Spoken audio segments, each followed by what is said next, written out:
Bismillahirrahmanirrahim. Le sujet de cette rencontre parle d'évaluation. Je vais parler d'évaluation selon une partie théorique. Ensuite, pour la deuxième partie, c'est à propos de la pratique dans la classe. En première partie, on va aborder les définitions, ainsi les finalités de l'évaluation et les fonctions de l'évaluation. Ensuite, le processus de l'évaluation et les types d'évaluation. Et les caractéristiques de chaque type d'évaluation. Pour la deuxième partie, c'est-à-dire la partie pratique, on va aborder le principal outil d'évaluation en production orale, c'est-à-dire la grille. Ensuite, les critères d'une grille d'évaluation pour l'oral, avec des exemples en production orale. Vous connaissez bien, l'évaluation occupe une place très importante dans le processus d'apprentissage. Par contre, jadis, s'il fut un temps où une simple note suffisait pour évaluer, aujourd'hui non plus, l'évaluation est une tâche qui est planifiée à l'avance et fait partie intégrante du processus d'apprentissage. L'évaluation, c'est une action d'évaluer, de déterminer la valeur de quelque chose. C'est-à-dire faire l'évaluation d'une fortune, par exemple, d'une distance. L'évaluation pédagogique, selon de Kettel, l'évaluation pédagogique selon de Kettel, c'est un pédagogue canadien.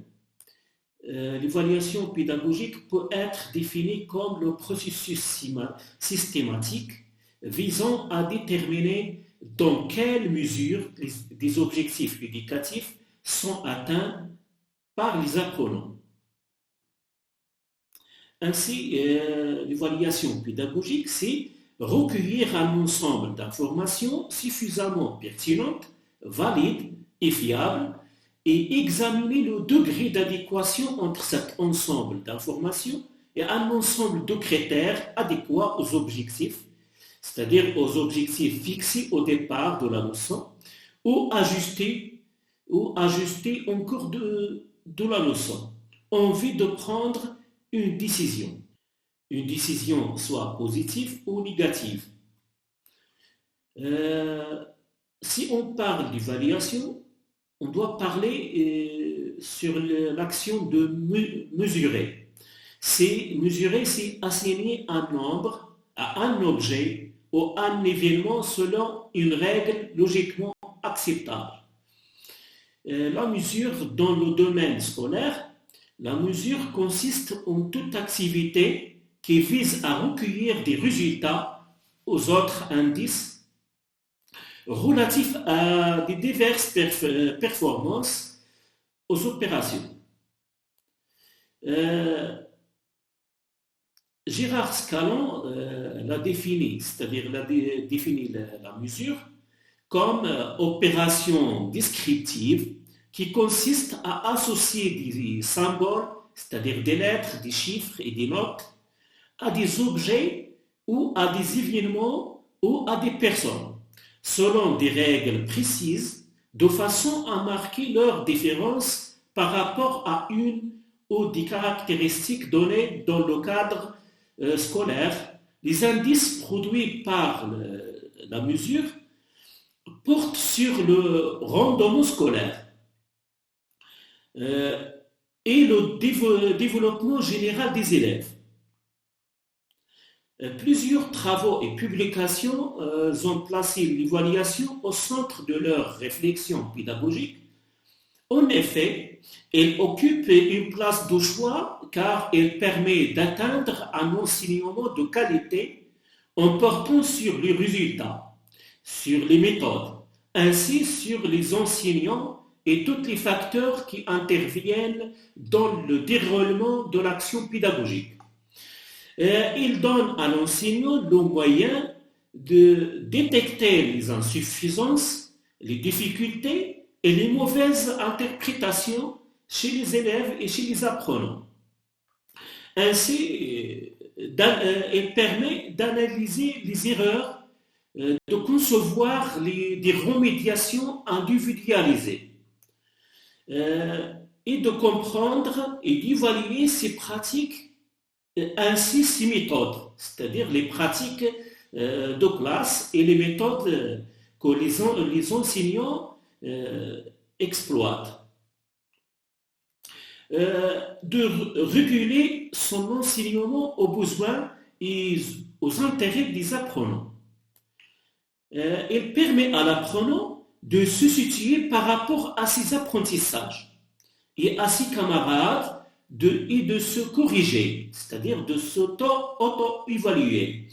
Il contribue également à le guider et à le stimuler pour atteindre les objectifs visés. Pour les fonctions d'évaluation, les fonctions de l'évaluation sont nombreuses. Certaines sont relatives à la personne, sont des évaluations prédictives ou certificatives. D'autres relatives aux connaissances, on parle d'évaluation descriptive, des évaluations vérificatives, ou à un système, c'est-à-dire un système d'éducation, on parle d'évaluation contrôle de qualité ou d'évaluation par rapport au contrôle de rentabilité. Or, les trois fonctions essentielles identifiées par les théoriciens suite à l'analyse des décisions se rapportent aux apprenants sont ces trois fonctions sont une fonction de prévention, c'est-à-dire prévention des difficultés d'apprentissage chez les apprenants et chez les apprenantes, une fonction de régulation des apprentissages, c'est-à-dire de contrôler et d'ajuster soit la méthode, soit la manière d'enseignement. Et une fonction de certification, c'est-à-dire émission d'un pronostic.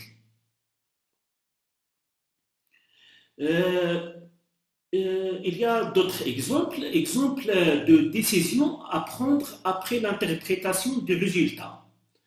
C'est-à-dire la modification de l'approche d'un cours, le changement de stratégie adoptée par l'enseignant et l'enseignante, ainsi la reprise de l'explication et l'organisation de séances de soutien pédagogique. L'évaluation permet à l'organisation de ce soutien pour les élèves ou les apprenants et les apprenantes en difficulté. Pour les types d'évaluation, la typologie actuelle de l'évaluation est le résultat de plusieurs essais de classification, c'est-à-dire classification des actions d'évaluation. Mais celle actuellement en usage est fondée sur la fonction de l'évaluation. On va aborder les caractéristiques de chaque type d'évaluation. Pour l'évaluation diagnostique, on trouve cette évaluation au début d'apprentissage, soit au début de l'année scolaire, soit au début des leçons. ces objectifs, c'est pour mieux adapter l'enseignement-apprentissage au niveau scolaire des apprenants, ainsi au niveau potentiel et aux besoins et aux possibilités des apprenants. Sa fonction, c'est de prévenir et de sélectionner. Ainsi, ces moyens, avec et à l'aide d'étudier les dossiers, c'est-à-dire les dossiers des apprenants, ou organiser des épreuves et des tests. Pour l'évaluation formative, on le trouve toujours en cours d'apprentissage. C'est pour ces objectifs, c'est pour contrôler la progression de l'apprenant, puis réadapter l'apprentissage en comblant les lacunes et en remédiant aux imperfections. Sa fonction, c'est pour réguler l'apprentissage et à l'aide des moyens, avec des évaluations intégrées et des contrôles continus. Et pour l'évaluation sommative, on la trouve toujours en fin d'apprentissage. C'est pour valider un apprentissage et prendre des décisions. Ces objectifs, c'est pour classer les apprenants d'après les résultats et les accepter dans un niveau supérieur ou leur délivrer des diplômes. Sa fonction, c'est de sélectionner et certifier à l'aide des contrôles continus ou à l'aide des examens et des concours. Pour la deuxième partie, comme j'ai dit, c'est une partie pratique. C'est une partie pratique de l'évaluation de l'expression orale. Avant, on va définir l'expression orale. L'expression orale, rebaptisée production orale, est une compétence que les apprenants et les apprenantes doivent progressivement acquérir, qui consiste à s'exprimer dans des situations les plus diverses, soit en français ou en arabe. Il s'agit d'un rapport interactif entre émetteur et récepteur, ou émetteur et destinataire, qui fait appel également à la capacité de comprendre l'autre. L'objectif se résume en la production d'énoncés dans toute situation communicative.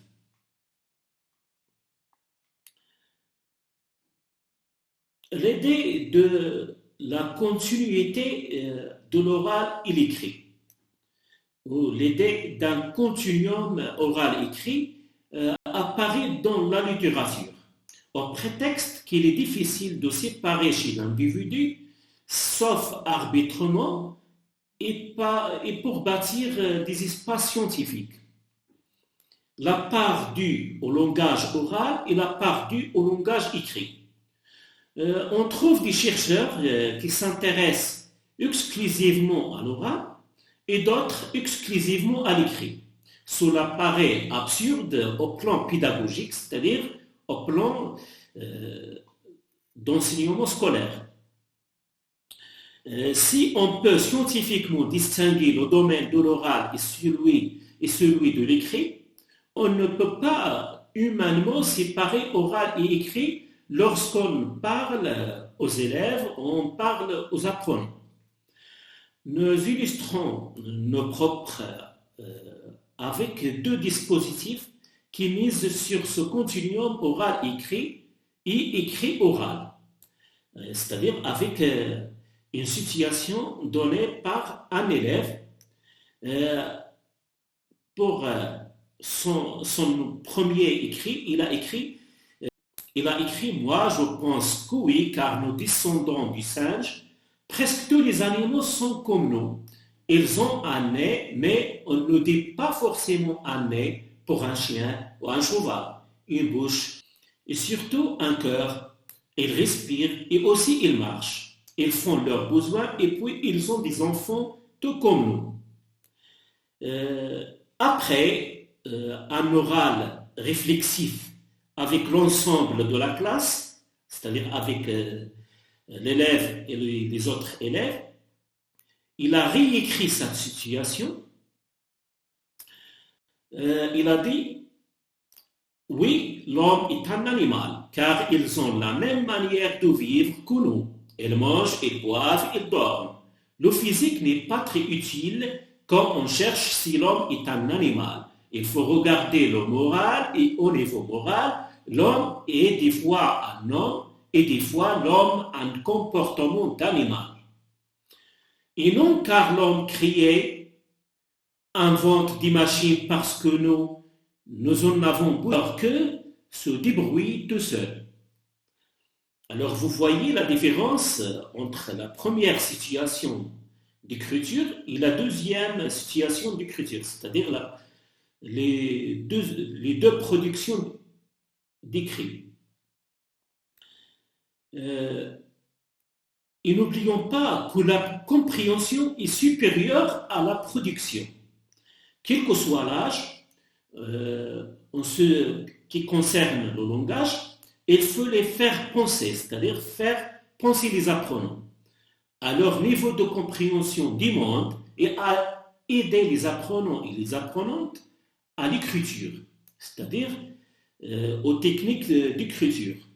Cette aide porte sur la reformulation de l'oral. La reformulation ou la question de la reprise de ce qui est dit. Reformuler permet de construire la pensée, de développer l'efficacité de communication, ainsi d'éclaircir un propos, un sujet, et de réussir à échanger.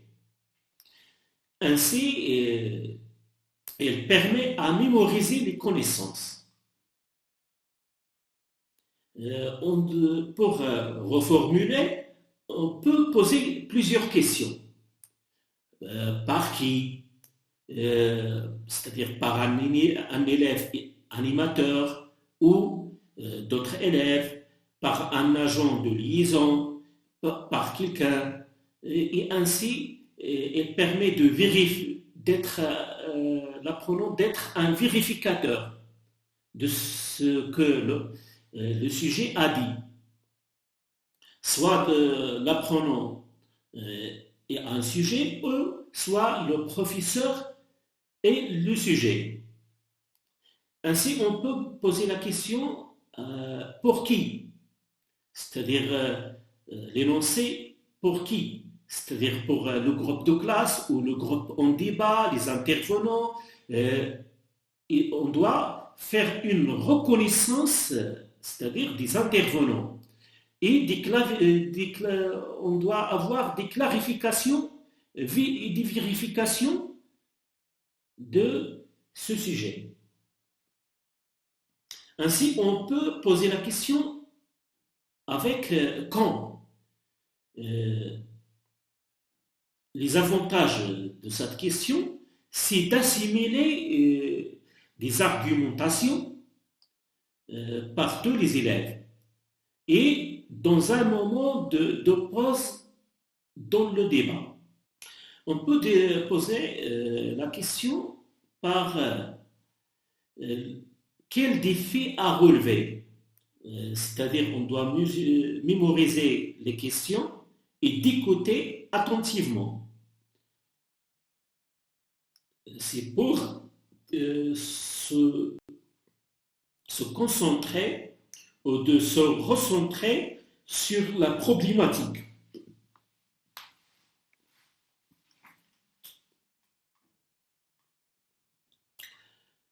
L'évaluation de la production orale, le principe le principal outil d'évaluation en production orale, c'est la grille.